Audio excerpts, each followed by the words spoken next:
एक समय की बात है। एक जमाने में एक देश था जहां लोग हर साल अपना राजा बदलते थे। जो भी इंसान राजा बनता उसे एक कॉन्ट्रैक्ट पे साइन करना पड़ता था कि 1 साल के राजा बनने के बाद उसे एक आइलैंड पर भेज दिया जाएगा। जब एक राजा का 1 साल का समय पूरा हो गया तो लोग उसे शाही कपड़े पहनाकर हाथी पर बिठाकर शहर के चक्कर लगवाते और सबसे अलविदा कहने का मौका देते। यह समय हर राजा के लिए दुख भरा होता था जो 1 साल के लिए हुकूमत करता था। अलविदा कहने के बाद लोग राजा को एक नाव में बिठाकर दूर एक आइलैंड पर छोड़ आते थे। वापसी के दौरान उन्होंने देखा कि एक जहाज हाल ही में डूब गया था और एक नौजवान लड़का बस एक तख्ते का सहारा लेकर जिंदा बचा था। उन्होंने उसे उठाया क्योंकि उन्हें नए राजा की जरूरत थी और उस लड़के को अपनी देश ले आए। पहले तो उस लड़के ने राजा बनने से मना किया मगर बाद में मान गया।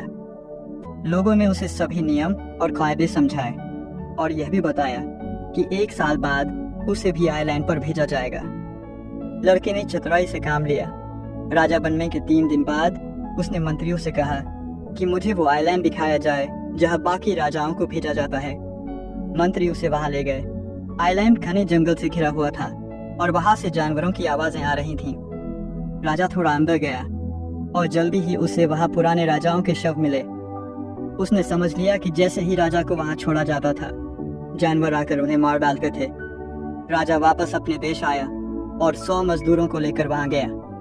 उसने उन्हें आदेश दिया कि जंगल को साफ करो, जानवरों को हटाओ और फालतू पेड़ काटो। राजा हर महीने वहां जाता और देखता कि काम कैसा चल रहा है। पहले महीने में सारे जानवर हटा दिए गए और कई पेड़ काट दिए गए। दूसरे महीने में पूरा आइलैंड साफ हो गया। राजा ने फिर मजदूरों को कहा कि वहां बगीचे लगाओ और कुछ उपयोगी जानवर जैसे मुर्गियां, बत्तख, बकरी और गाय वहां ले जाओ। तीसरे महीने में राजा ने वहां बड़े घर और जहाजों के लिए डॉकिंग स्टेशन बनवाने का आदेश दिया। धीरे धीरे वह आइलैंड एक सुंदर पर्यटन स्थल बन गया। कुछ लोग वहां रहने भी लग गए और वहां एक छोटा सा शहर बस गया। 1 साल के बाद जब राजा का समय समाप्त हुआ लोगों ने उसे शाही कपड़े पहनाकर हाथी पर बैठा दिया और सबसे अलविदा कहने लगे। मगर राजा इस बार खुशी से मुस्कुरा रहा था। लोगों ने पूछा, बाकी सभी राजा इस समय रो देते हैं, तुम इतने खुश क्यों हो? चतुर राजा ने जवाब दिया, तुम्हें जल्दी पता चल जाएगा।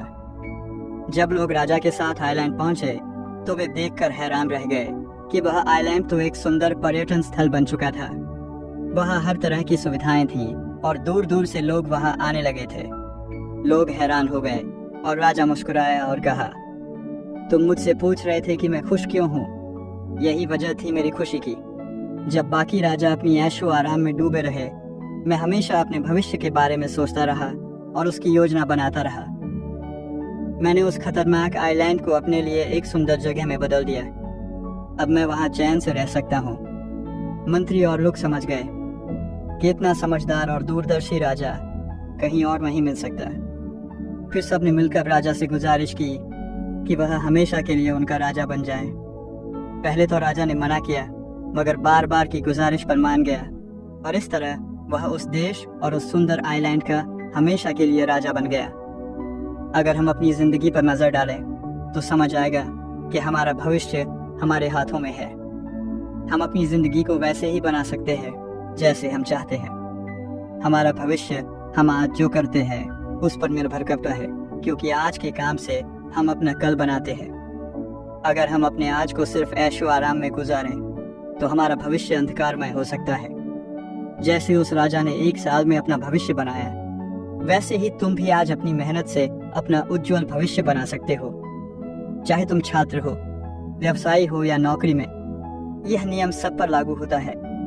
अपने लिए एक लक्ष्य तय करो, फिर एक समय सीमा निर्धारित करो जिसमें तुम उस लक्ष्य को प्राप्त करना चाहते हो और फिर उसके अनुसार रोज काम करो। अगर तुम अपने प्लान के हिसाब से ईमानदारी से काम करोगे तो एक दिन तुम अपना लक्ष्य जरूर पाओगे और अपना भविष्य सही बनाओगे। तो ये थी आज की मोटिवेशनल स्टोरी। देखने के लिए बहुत बहुत धन्यवाद।